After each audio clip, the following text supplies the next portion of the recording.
Près de 37 millions de personnes sont infectées par le VIH-Sida dans le monde.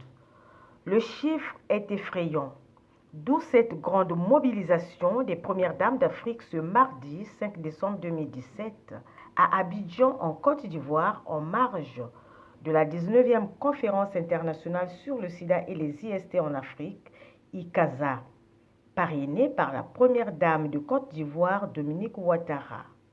Cet événement de haut niveau a réuni 7 premières dames, dont Antoinette Sassou Nguesso du Congo, la Mama Africa, personnellement impliquée dans ce combat depuis la création de l'OCDAS, l'Organisation des Premières Dames d'Afrique contre le sida, en 2002.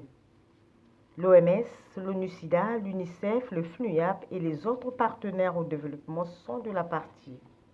Le rôle des Premières Dames d'Afrique pour pérenniser la riposte au VIH à l'ère des objectifs du développement durable et de l'agenda 2063 en est le thème.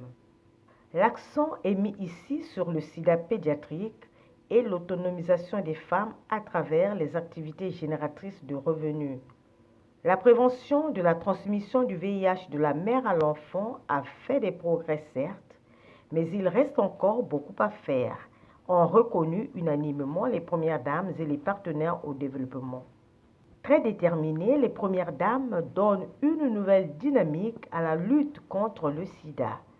Nous, les Premières Dames d'Afrique, nous engageons à soutenir complètement la mise en œuvre des campagnes All In et State of the African Woman, à appuyer les efforts menés pour mettre fin au sida et pour mettre en œuvre la feuille de route de l'Union africaine ayant pour thème exploiter le dividende démographique en investissant dans la jeunesse et à lancer la nouvelle campagne continentale co-parrainée par l'Union africaine, l'Afrique unie pour la lutte contre le sida pédiatrique. Les soins de santé de qualité sont essentiels pour vivre heureux.